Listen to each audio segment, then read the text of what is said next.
तो प्यारे बच्चों, मैं हूं नवीन वर्मा। स्वागत है आपका आपके प्यारे से चैनल इनक्रेडिबल कीमिया में। तो बच्चों, आज मैं आपके लिए लेकर आया हूं हाइपर कंजुगेशन के एप्लीकेशन में क्या heat of hydrogenation and heat of combustion. ठीक है, सबसे पहले मैं आपको पढ़ाऊंगा बच्चों हीट ऑफ हाइड्रोजनेशन, देन मैं आप लोगों को पढ़ाऊंगा हीट ऑफ कंबशन। ठीक है, तो सबसे पहले स्टार्ट करते हैं बच्चों हीट ऑफ हाइड्रोजनेशन के बारे में। हीट ऑफ हाइड्रोजनेशन क्या होता है वो देख लेते हैं। आपको पता है बच्चों, हाइड्रोकार्बन दो प्रकार के होते हैं, टू टाइप्स के। First saturated and second unsaturated. Saturated क्या होता है बच्चों, जिसमें एल्केन आता है, कार्बन कार्बन के बीच में सिंगल बॉन्ड। और अनसेचुरेटेड में एल्कीन एंड एल्काइन आता है, एल्कीन में डबल बॉन्ड एंड एल्काइन में ट्रिपल बॉन्ड होता है। ठीक है, आपको पता है बच्चों, हम लोग हाइड्रोजनेशन कराते हैं। हाइड्रोजनेशन कहने का मतलब होता है अनसेचुरेटेड हाइड्रोकार्बन का रिएक्शन आप लोग हाइड्रोजन के साथ कराइए और वहां पे आप लोग सेचुरेटेड हाइड्रोकार्बन का फॉर्मेशन करिए। तो जब आप ये रिएक्शन कराएंगे तो आपको देखने को मिलेगा बच्चों, वहां पे कुछ एनर्जी निकलती है, एक्सोथर्मिक प्रोसेस होता है ना। उसी एनर्जी को बोलते हैं हम लोग हीट ऑफ हाइड्रोजनेशन, है ना। तो इसका डिफिनीशन क्या बनेगा बच्चों, the amount of heat released when unsaturated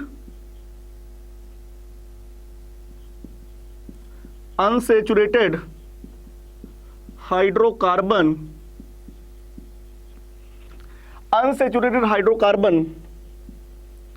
react with hydrogen to form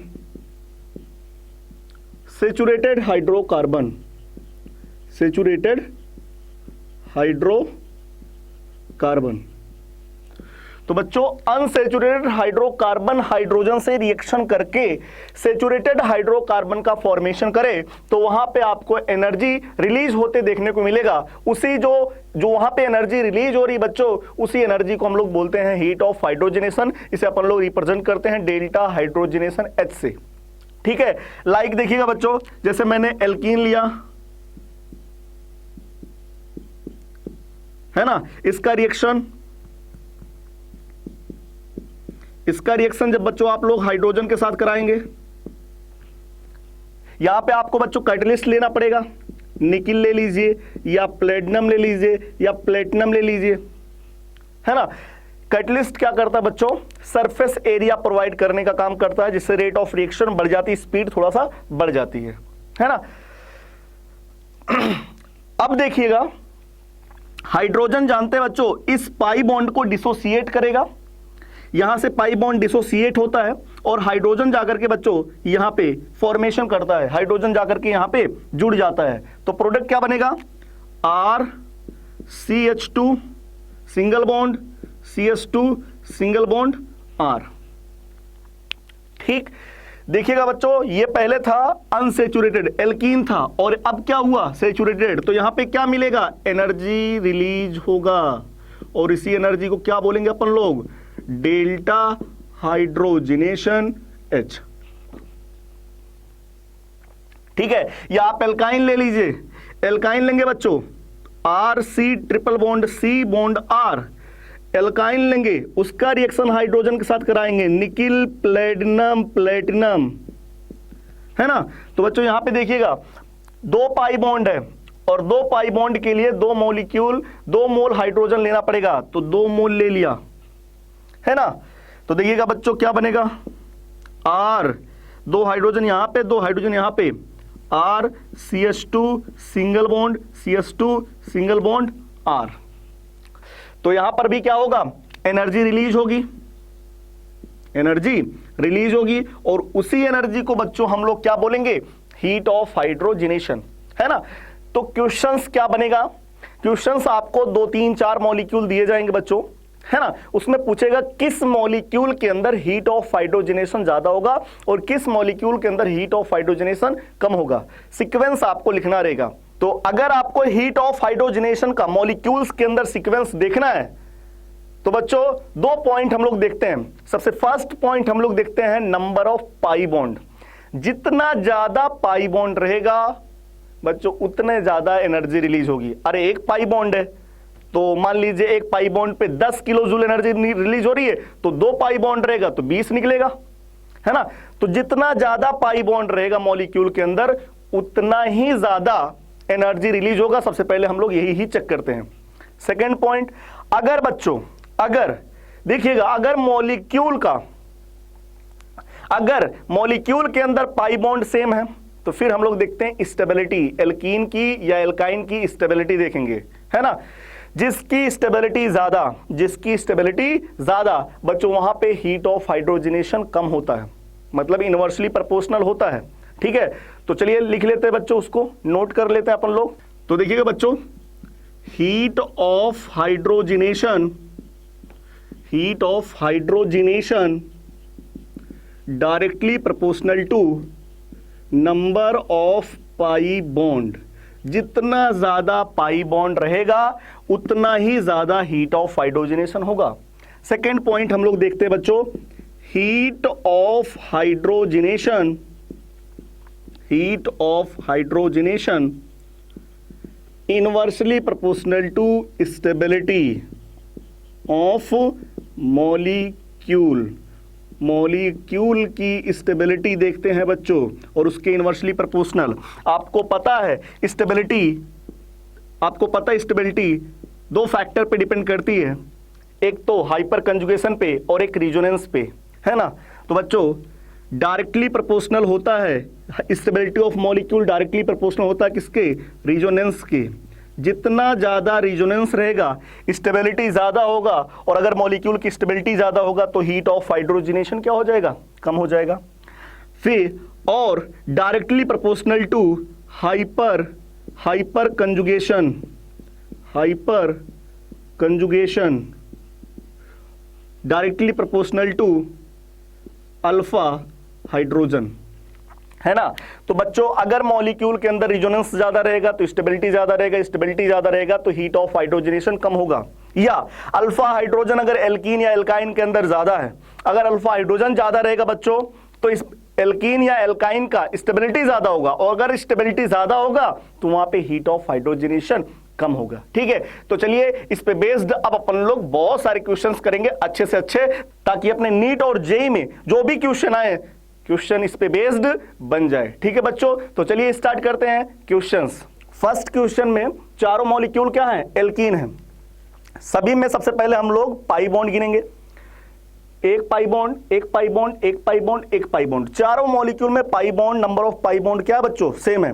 फिर हम लोग क्या देखेंगे, स्टेबिलिटी रिजोनेंस तो है नहीं, तो हम लोग क्या देखेंगे, अल्फा हाइड्रोजन। तो अल्फा हाइड्रोजन बच्चों इसमें कितना है, इन दोनों के बीच में double bond, alpha carbon alpha carbon alpha carbon alpha carbon, 12 alpha hydrogen present बच्चों। इसमें 336 अल्फा हाइड्रोजन प्रेजेंट है, इसमें 336 अल्फा हाइड्रोजन प्रेजेंट है, इसमें 336 अल्फा हाइड्रोजन प्रेजेंट है।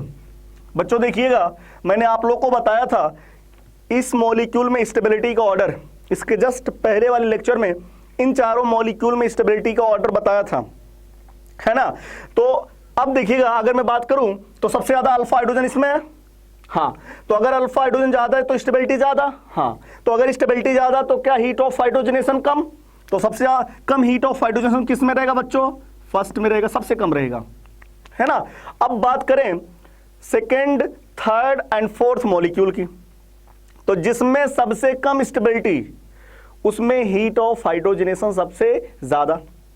बच्चों मैं बात करूं ये मॉलिक्यूल जीआई शो करेगा, जियोमेट्रिकल आइसोमेरिज्म, और ये सिस फॉर्म है।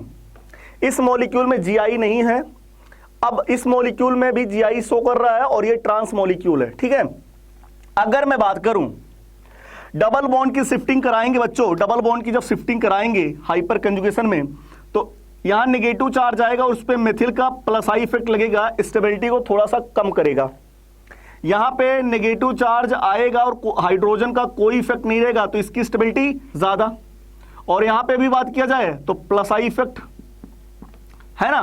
तो मैं बात करूं अब बचा यहां पे नेगेटिव चार्ज आने के बाद जब कोई इफेक्ट नहीं लगेगा, कार्ब एनायन के लिए प्लस आई इफेक्ट खराब होता है। तो दूसरे और चौथे में कार्ब एनायन के ऊपर प्लस आई इफेक्ट लगाने से स्टेबिलिटी डिक्रीज कर जाएगी, जबकि तीसरे में स्टेबिलिटी ज्यादा रहेगी, है ना। और स्टेबिलिटी ज्यादा तो हीट ऑफ हाइड्रोजनेशन कम। तो इसके बाद नंबर किसका आने वाला बच्चों? 3 का। दूसरे और चौथे की स्टेबिलिटी थोड़ा कम है, इसलिए वहां पे हीट ऑफ हाइड्रोजनेशन ज्यादा होगा। दूसरे में और चौथे में यहां पे देखिएगा बच्चों, दोनों मेथिल सेम साइड है, रिपल्सन ज्यादा होगा। यहां पे दोनों मेथिल अपोजिट साइड है, रिपल्सन कम होगा। रिपल्सन कम, स्टेबिलिटी ज्यादा, रिपल्सन ज्यादा, स्टेबिलिटी कम। तो स्टेबिलिटी सबसे कम किसकी है? सेकेंड मॉलिक्यूल की। तो हीट ऑफ हाइड्रोजनेशन सबसे ज्यादा किसका? सेकेंड का, फिर इसके बाद 4 का, फिर इसके बाद 3 का, फिर इसके बाद फर्स्ट का। ठीक है, चलिए बच्चों क्वेश्चन नंबर सेकेंड देखते हैं। क्वेश्चन नंबर सेकेंड में बात करें, first molecule, second molecule, third molecule. First molecule में नंबर ऑफ पाई बॉन्ड गिनिए, 1 2 3 पाई बॉन्ड। तो बच्चों इसमें 3 पाई बॉन्ड है, इसमें 2 पाई बॉन्ड है। थर्ड मॉलिक्यूल में भी 2 पाई बॉन्ड है। तो जिसमें पाई बॉन्ड ज्यादा उसमें हीट ऑफ हाइड्रोजनेशन ज्यादा। तो सबसे ज्यादा हीट ऑफ हाइड्रोजनेशन फर्स्ट में रहेगा। अब बात करें सेकंड और थर्ड में। सेकंड में देखिएगा बच्चों, हम लोग अब स्टेबिलिटी चेक करेंगे और स्टेबिलिटी में सबसे पहले रिजोनेंस देखते हैं। Double bond, single bond, double bond, इस मॉलिक्यूल में बच्चों रिजोनेंस है। Double bond, single bond, single bond, resonance, double bond, double bond, single bond, single bond, double bond, resonance नहीं है ना। तो बात करें बच्चों, सबसे ज्यादा जो स्टेबिलिटी होगा, सबसे ज्यादा स्टेबिलिटी सेकंड का होगा क्योंकि रिजोनेंस है। और अगर स्टेबिलिटी इसमें ज्यादा है, दोनों में, इसमें रिजोनेंस है, स्टेबिलिटी ज्यादा, तो इसमें क्या होगा? हीट ऑफ हाइड्रोजनेशन थोड़ा सा कम हो जाएगा। तो सबसे ज्यादा 1 का, फिर 3 का, फिर 2 का। कुछ बच्चों को लगता सर इसमें तो रिजोनेंस और ज्यादा है। रिजोनेंस चेक करने से पहले हम लोग नंबर ऑफ पाई बॉन्ड देखते बच्चों, जिसमें पाई बॉन्ड ज्यादा उसका हीट ऑफ हाइड्रोजनेशन ज्यादा रहेगा। भले रिजोनेंस रहे ना रहे उससे नहीं मतलब है, पहले पाई बॉन्ड ही चेक करते हैं। जब पाई बॉन्ड सेम हो जाए तब स्टेबिलिटी देखते हैं। तो यहाँ पे पाई बॉन्ड सेम है, फिर हम लोग यहाँ पे रिजोनेंस, हाइपर कंजुगेशन ये सब अप्लाई करेंगे। क्वेश्चन नंबर थर्ड में देखिएगा बच्चों, क्वेश्चन नंबर थर्ड में double bond, double bond, double bond, सभी में एक डबल बॉन्ड है। डबल बॉन्ड सेम है तो स्टेबिलिटी चेक करना है, और रिजोनेंस है नहीं तो हाइपर कंजुगेशन देखना बच्चों। बात करें, इन कार्बन और इस कार्बन के बीच में डबल बॉन्ड है, हाँ, तो 3 अल्फा हाइड्रोजन यहाँ है और 1 यहाँ पर है और 2 यहाँ पे है। 3 2 5 1 6 अल्फा हाइड्रोजन बच्चों इस मॉलिक्यूल में, है ना। इसमें बात करें तो इस कार्बन और इस कार्बन के बीच में डबल बॉन्ड है। 2 अल्फा हाइड्रोजन यहाँ पे, 2 यहाँ पे, 3 यहाँ पे, 3 यहाँ पे, 3 3 6 2 8 2 10 अल्फा हाइड्रोजन बच्चों इस मॉलिक्यूल में, 10 अल्फा हाइड्रोजन। इसमें देखते हैं इन दोनों के बीच में डबल बॉन्ड, 2 अल्फा हाइड्रोजन यहाँ पे है, 2 यहाँ पे है, तो 4 अल्फा हाइड्रोजन इस मॉलिक्यूल में प्रेजेंट है। और इसमें बात करें, इन दोनों के बीच में डबल बॉन्ड है, तो 2 अल्फा हाइड्रोजन यहाँ पे है, 1 अल्फा हाइड्रोजन यहाँ पे है, 3 अल्फा हाइड्रोजन प्रेजेंट है। तो सबसे कम अल्फा हाइड्रोजन बच्चों 4 में है, और अगर अल्फा हाइड्रोजन सबसे कम 4 में है तो इसका मतलब उसमें हीट ऑफ हाइड्रोजनेशन सबसे ज्यादा होगा। तो सबसे ज्यादा हीट ऑफ हाइड्रोजनेशन बच्चों 4 में होगा। फिर इसके बाद किस में होगा बच्चों? 3 में। फिर इसके बाद किस में होगा? फर्स्ट में। और फिर इसके बाद सबसे कम जो होगा वो सेकंड में होगा, क्योंकि सेकंड की स्टेबिलिटी सबसे ज्यादा है। ठीक है, चलिए देखिएगा क्वेश्चन नंबर 4। क्वेश्चन नंबर 4 में बात करें बच्चों, तो इन दोनों के बीच में डबल बॉन्ड है ना। पहली बात तो ये देखते हैं इसमें किस किस मॉलिक्यूल में रिजोनेंस है। सभी में 2 पाई बॉन्ड है। अब देखते हैं रिजोनेंस किस में है। Double bond, single bond, single bond, तो बच्चों इस मॉलिक्यूल में रिजोनेंस एब्सेंट है। Double bond, single bond, double bond, resonance present है। Double bond, single bond, single bond, double bond, resonance क्या है बच्चों? एब्सेंट है। Double bond, single bond, double bond, resonance present है। मतलब फर्स्ट वाले का और थर्ड वाले में रिजोनेंस नहीं है तो स्टेबिलिटी कम, और स्टेबिलिटी कम तो हीट ऑफ हाइड्रोजनेशन ज्यादा। अब हम लोग देखते हैं अल्फा हाइड्रोजन। तो बच्चों देखिएगा इन दोनों के बीच में डबल बॉन्ड, हाँ, अल्फा कार्बन ये हुआ, 3 यहां पे है और 2 यहां पे है और 2 यहां पे है, तो 3 2 5 2 7 अल्फा हाइड्रोजन इस मॉलिक्यूल में है। इसमें देखिएगा 2 यहां पे है और 1 यहां पर है, ठीक है, तो 3 अल्फा हाइड्रोजन प्रेजेंट है। इसमें देखेंगे एक यहां पे है, दो यहां पे है, 3 अल्फा हाइड्रोजन प्रेजेंट है। इस एल्कीन और इस एल्कीन दोनों का अल्फा कार्बन कॉमन है, तो बच्चों 3 अल्फा हाइड्रोजन प्रेजेंट है। यहां पे बात करें, 3 यहां पे है, 2 यहां पे है और 2 यहां पे है। इस एल्कीन के लिए यहां होगा, इस एल्कीन के लिए यहां और यहां होगा, तो 7 अल्फा हाइड्रोजन प्रेजेंट है ना। अब देखते हैं बच्चों, इसमें रिजोनेंस भी नहीं है और अल्फा हाइड्रोजन भी कम है, तो अब सबसे कम स्टेबिलिटी 3 की है। तो अगर स्टेबिलिटी सबसे कम 3 की है तो हीट ऑफ हाइड्रोजनेशन सबसे ज्यादा होगा 3 का। तो हीट ऑफ हाइड्रोजनेशन सबसे ज्यादा किसका होगा बच्चों? 3 का। फिर इसके बाद फर्स्ट का रिजोनेंस नहीं है, फर्स्ट का। फिर इसके बाद अब बात करें सेकंड और 4 में रिजोनेंस है, रिजोनेंस दोनों में है, लेकिन इसमें अल्फा हाइड्रोजन कम है, इसमें अल्फा हाइड्रोजन ज्यादा है, तो इसकी स्टेबिलिटी कम है, इसलिए इसमें हीट ऑफ हाइड्रोजन थोड़ा सा ज्यादा रहेगा। तो फिर इसके बाद सेकंड का और सबसे कम किस में रहेगा बच्चों? 4 का। तो 3 1 2 4। अगला बच्चों 5th मॉलिक्यूल में बेंजीन है, नेफ्थलीन है, एंथ्रासीन है। बेंजीन में बच्चों पहले पाई बॉन्ड गिनिए, 3 पाई बॉन्ड प्रेजेंट है, 3 to 5 पाई बॉन्ड प्रेजेंट है, 3 to 5 to 7 pi bond present है ना। तो बच्चों नंबर ऑफ पाई बॉन्ड से ही पता चल रहा है, पाई बॉन्ड ज्यादा तो हीट ऑफ हाइड्रोजनेशन ज्यादा, तो सबसे ज्यादा हीट ऑफ हाइड्रोजनेशन किसमें होगा? एंथ्रासीन में। फिर इसके बाद बच्चों नेफ्थलीन में और सबसे कम बेंजीन में होगा। ठीक है, चलिए क्वेश्चन नंबर 6 देखते हैं। क्वेश्चन नंबर 6 में देखेंगे बच्चों, अगर मैं बात करूं ये अल्फा कार्बन, ये अल्फा कार्बन और ये अल्फा कार्बन, कितने अल्फा हाइड्रोजन बच्चों? 9 अल्फा हाइड्रोजन प्रेजेंट इस मॉलिक्यूल में। इसमें देखिएगा 3 यहां पे है, 3 यहां पे है, 6 और 2 यहां पे है, 8 अल्फा हाइड्रोजन प्रेजेंट बच्चों। इसमें रिजोनेंस ज्यादा है, इसमें भी रिजोनेंस है, लेकिन बच्चों यहां पे या तो इधर करवाइए या तो इसके साथ, थोड़ा सा रिजोनेंस क्या है? कम है।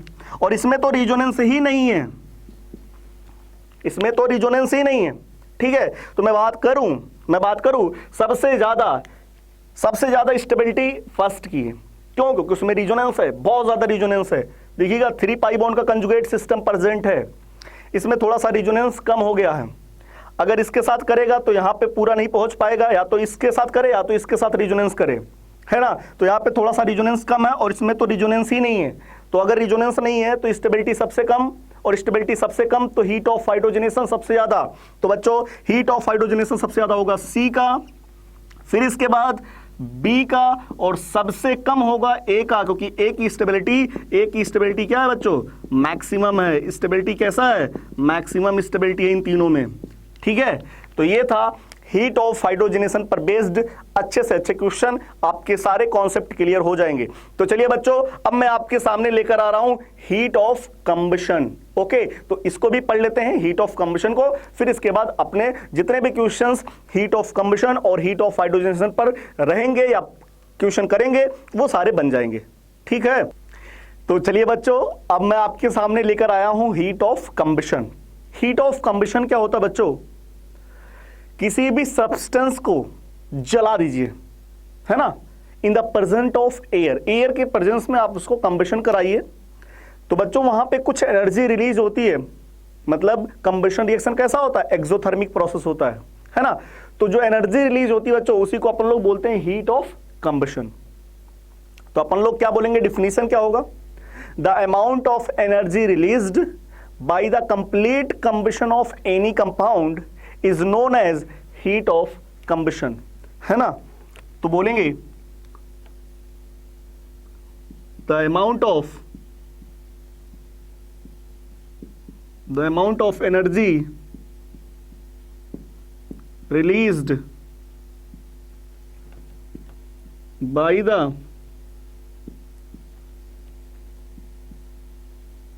complete combustion of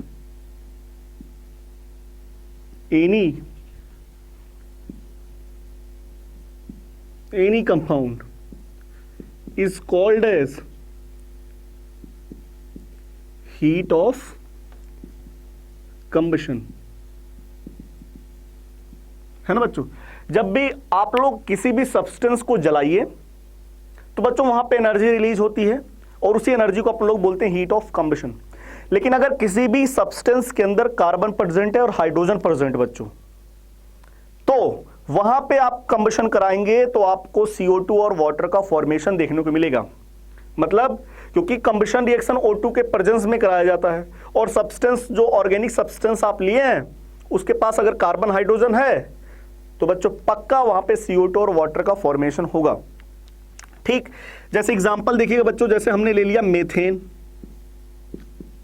मीथेन इसके पास कार्बन है और हाइड्रोजन प्रेजेंट है। हाँ, तो जब इसका आप O2 के प्रेजेंस में हीट करेंगे तो बच्चों यहां पे आपको क्या देखने को मिलेगा, CO2 प्लस वाटर का फॉर्मेशन होगा। कितने कार्बन 1, कितने कार्बन 1, कितने हाइड्रोजन 4, तो यहां से 2 से मल्टीप्लाई कर दूं। कितने ऑक्सीजन 2 2 4, तो यहां 2 से मल्टीप्लाई कर दिया। तो बच्चों ये रिएक्शन पूरी तरीके से बैलेंस्ड है और यहां पे आपको देखने को मिलेगा कुछ एनर्जी रिलीज होगी और इसी एनर्जी को अपन लोग बोलते हैं heat of combustion. Heat of combustion. तो बच्चों जो हीट ऑफ कंबशन होता है, अब क्या करेगा, आपसे क्वेश्चंस कैसे पूछेगा, उसमें आपको 3-4 मॉलिक्यूल दे देगा और पूछेगा किस मॉलिक्यूल के लिए हीट ऑफ कंबशन ज्यादा होगा, है ना बच्चों। तो आप लोग बहुत इजीली आप लोग आइडेंटिफाई कर सकते हैं कि किस मॉलिक्यूल में हीट ऑफ कंबशन ज्यादा होगा और किस मॉलिक्यूल में हीट ऑफ कंबशन बहुत कम होगा। जिस मॉलिक्यूल में कार्बन हाइड्रोजन ज्यादा होंगे, अरे अगर कार्बन और हाइड्रोजन ज्यादा होंगे तो बच्चों वहां पे CO2 और वाटर ज्यादा बनेगा, और अगर CO2 और वाटर ज्यादा बनेगा तो बच्चों वहां पे एनर्जी ज्यादा रिलीज होगी। तो जिस मॉलिक्यूल में number of carbon and hydrogen ज्यादा होंगे, जैसे हीट ऑफ हाइड्रोजनेशन में number of pi bond check कर रहे थे, वैसे सबसे पहले हम लोग देखेंगे कि किस मॉलिक्यूल में नंबर ऑफ कार्बन और हाइड्रोजन ज्यादा है, जिसमें ज्यादा उसमें हीट ऑफ कंबशन ज्यादा। फिर सेकंड पॉइंट पे हम लोग देखेंगे स्टेबिलिटी। अगर किसी भी मॉलिक्यूल की स्टेबिलिटी ज्यादा बच्चों, तो बच्चों उसको जलाएंगे वो ज्यादा जलेगा नहीं, क्योंकि वो पहले से स्टेबल है, उसका बॉन्ड डिसोसिएट नहीं हो रहा है। तो जब ज्यादा डिसोसिएट नहीं होगा बॉन्ड, है ना, तो बच्चों यहाँ पे CO2 और वाटर का फॉर्मेशन कम करेगा, एनर्जी कम निकलेगी, है ना। तो हम लोग बोल सकते हैं हीट ऑफ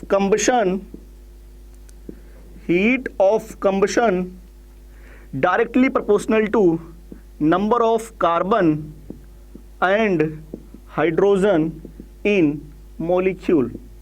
मॉलिक्यूल के अंदर नंबर ऑफ कार्बन और हाइड्रोजन पे डिपेंड करता है, ज्यादा तो हीट ऑफ कंबशन ज्यादा। एंड सेकेंड पॉइंट हम लोग देखते हैं स्टेबिलिटी के। तो मॉलिक्यूल के स्टेबिलिटी के क्या होता है बच्चों, इनवर्सली प्रोपोर्शनल होता है। स्टेबिलिटी ऑफ मॉलिक्यूल के इनवर्सली प्रोपोर्शनल होता है। ठीक है, तो चलिए बच्चों इस पे बेस्ड 3-4 क्वेश्चन कर लेते हैं जिससे अपने सारे कॉन्सेप्ट क्लियर हो जाए। तो चलिए फर्स्ट क्वेश्चन बच्चों, फर्स्ट क्वेश्चन में आपको देखने को मिल रहा एथेन, प्रोपेन, ब्यूटेन, पेंटेन में हीट ऑफ कंबशन का ऑर्डर लिखना है ना। तो पेंटेन में नंबर ऑफ कार्बन कितने, 5, ब्यूटेन में 4, प्रोपेन में 3 और एथेन में 2 कार्बन। तो बच्चों इसमें नंबर ऑफ कार्बन ज्यादा है, इसलिए हीट ऑफ कंबशन इसका ज्यादा होगा। ब्यूटेन का थोड़ा सा कम होगा, प्रोपेन का और कम होगा, एथेन का सबसे कम होगा। तो हीट ऑफ कंबशन का ऑर्डर आपको पता चल गया, क्योंकि मैंने अभी आप लोग को बताया हीट ऑफ कंबशन सबसे पहले हम लोग नंबर ऑफ कार्बन और हाइड्रोजन को देखते हैं, फिर स्टेबिलिटी को देखते हैं। ठीक है, चलिए आगे देखते हैं। तो क्वेश्चन नंबर सेकंड में देखिएगा, एक डबल बॉन्ड, एक डबल बॉन्ड, एक डबल बॉन्ड। अब क्या करेंगे, अल्फा हाइड्रोजन स्टेबिलिटी देख लेते हैं कुछ बच्चे। तो 3 यहां पे है, 3 यहां पे है, 6 अल्फा हाइड्रोजन प्रेजेंट है। इसमें 3 यहां पे है, 3 यहां पे है, 3 यहां पे है, तो 9 अल्फा हाइड्रोजन प्रेजेंट है बच्चों इसमें 3 यहां पे और 2 यहां पे, कितने 5 अल्फा हाइड्रोजन प्रेजेंट है।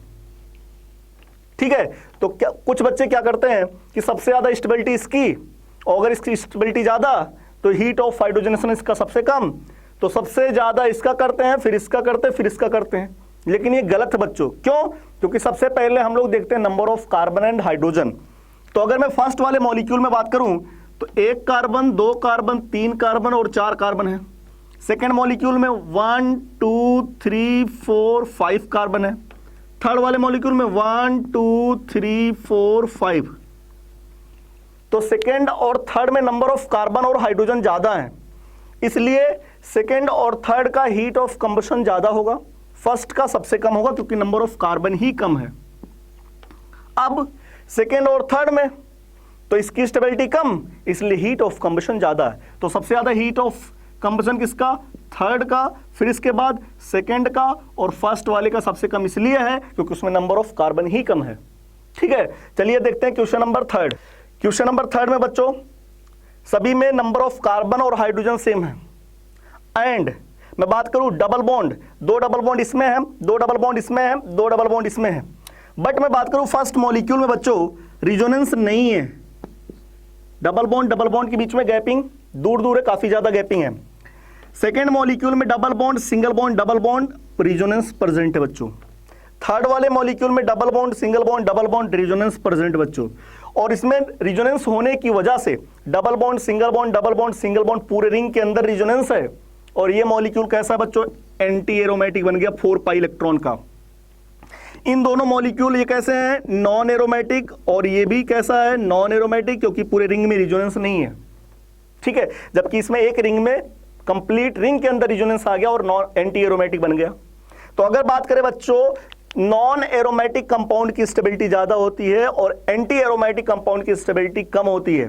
तो अगर बात करें इन तीनों मॉलिक्यूल में स्टेबिलिटी सबसे कम थर्ड वाले की है क्योंकि वो एंटी एरोमेटिक कंपाउंड है। और अगर इसकी स्टेबिलिटी कम है ना तो बच्चों हीट ऑफ कंबशन इसका ज्यादा होगा। तो सबसे ज्यादा हीट ऑफ कंबशन किसका? 3 का। अब बात करें फर्स्ट एंड सेकेंड में, फर्स्ट एंड सेकेंड में, तो फर्स्ट और सेकेंड में बात किया जाए, फर्स्ट में रिजोनेंस नहीं है, सेकेंड में रिजोनेंस है। तो फर्स्ट में अगर रिजोनेंस नहीं है तो स्टेबिलिटी कम, और इसमें स्टेबिलिटी ज्यादा, स्टेबिलिटी कम तो हीट ऑफ कंबशन ज्यादा। तो सबसे ज्यादा स्टेबिलिटी फर्स्ट और सेकेंड में, फर्स्ट का फिर सेकेंड का, 3, 1, 2 होगा। अब बात करें क्वेश्चन नंबर 4। क्वेश्चन नंबर 4 में देखिएगा बच्चों नंबर ऑफ कार्बन रिंग के अंदर लगातार बढ़ते जा रहे हैं। 3 कार्बन, 4 कार्बन, 5 कार्बन, 6 कार्बन, और 6 मेंबर्ड रिंग के अंदर नंबर ऑफ कार्बन 6 है और हाइड्रोजन भी ज्यादा है। तो कार्बन और हाइड्रोजन इसमें ज्यादा है, इसलिए बच्चों इसका हीट ऑफ कंबशन ज्यादा होगा। फिर 5 कार्बन की रिंग के अंदर होगा, फिर 4 कार्बन और 3 कार्बन रिंग के अंदर हीट ऑफ कंबशन सबसे कम होगा।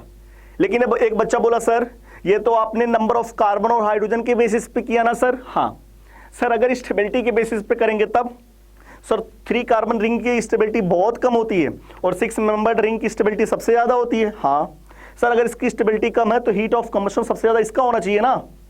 तो बच्चों सबसे पहले हम लोग देखते क्या है, number of carbon and hydrogen. हाँ वो तो ठीक है, मान लेते हैं आपकी बातों को, लेकिन स्टेबिलिटी का भी तो कोई फैक्टर, कुछ फैक्टर लगेगा। स्टेबिलिटी का कोई इफेक्ट लगेगा ही नहीं सर। लगेगा बच्चों, क्या लगेगा सर बताइए ना सर। बच्चों अगर देखिएगा इसमें बोलेगा एक एक कार्बन सबका निकाल के कंबशन कराया जाए, सिर्फ एक कार्बन का, CS2 इसका, एक CS2 इसका, CS2 इसका, CS2। तो बच्चों जब पर CS2 अगर हीट ऑफ कंबशन पूछेगा तो सबसे ज्यादा 3 कार्बन मेंबर्ड रिंग की होती है। तो अगर कभी गलती से पूछ लिया कि हीट ऑफ कंबशन पर CS2 है ना, तो सबसे ज्यादा किसका बच्चों? 1 का हो जाएगा, फिर 2 का, फिर 3 का, फिर 4 का हो जाएगा। अगर एक कार्बन का एक CS2 का पूछा जाए तो सबसे ज्यादा 3 का, फिर 4 का, सबसे ज्यादा 1 का, फिर 2 का, फिर 3 का, फिर 4 का। ठीक है, चलिए देखते हैं क्वेश्चन नंबर 5 में। क्वेश्चन नंबर 5 में देखिएगा बच्चों दोनों रिंग 6 मेंबर्ड हैं। इसमें एक रिंग 6 मेंबर्ड है, एक रिंग 5 मेंबर्ड है। इसमें एक रिंग 6 मेंबर्ड है, एक रिंग 4 मेंबर्ड है। लेकिन बच्चों आपने ध्यान से देखा नहीं कि भले 6 कार्बन है लेकिन इसमें 5 मेंबर्ड रिंग कर करके एक मेथिल ग्रुप लगाया, इसमें 4 मेंबर्ड रिंग करके 2 मेथिल ग्रुप लगाया। तो तीनों कंपाउंड के अंदर number of carbon and hydrogen same है। तो नंबर ऑफ कार्बन और हाइड्रोजन सेम है तो हीट ऑफ कंबशन देखेंगे किससे? स्टेबिलिटी से। बच्चों इसमें देखिएगा दोनों रिंग 6-6 कार्बन की है तो इसकी स्टेबिलिटी तो ज्यादा होगी। इसमें एक रिंग 6 कार्बन की है और एक रिंग 5 कार्बन की है। तो 5 कार्बन रिंग थोड़ा सा छोटा होता है, और अगर छोटा होता है तो स्ट्रेन इसमें थोड़ा सा और ज्यादा हो जाता है। स्ट्रेन ज्यादा होने की वजह से इसकी स्टेबिलिटी कम, और 4 वाले की स्टेबिलिटी थोड़ा सा और कम हो जाती है। तो अगर इसकी स्टेबिलिटी कम है तो हीट ऑफ कंबशन इसका ज्यादा होगा। तो बच्चों हीट ऑफ कंबशन सबसे ज्यादा 3 वाले का होगा, फिर सेकेंड वाले का होगा, और सबसे कम फर्स्ट वाले का होगा। किसके बेसिस पे किया हमने? स्टेबिलिटी के बेसिस पे, और वो भी रिंग के अंदर स्ट्रेन के बेसिस पे। ठीक है, तो मुझे लगता है बच्चों ये हीट ऑफ कंबशन और हीट ऑफ हाइड्रोजन पर बेस्ड जितने भी क्वेश्चंस थे और जो भी कॉन्सेप्ट था आपको समझ में आया होगा, है ना बच्चों। तो अगर बच्चों ये वीडियो आपको अच्छा लगे, आपको समझ में आया होगा, तो ये जो आपका प्यारा सा चैनल है इनक्रेडिबल कीमिया, इसे लाइक कीजिए, शेयर कीजिए और सब्सक्राइब करना बिल्कुल ना भूलें। ओके बच्चों, बाय।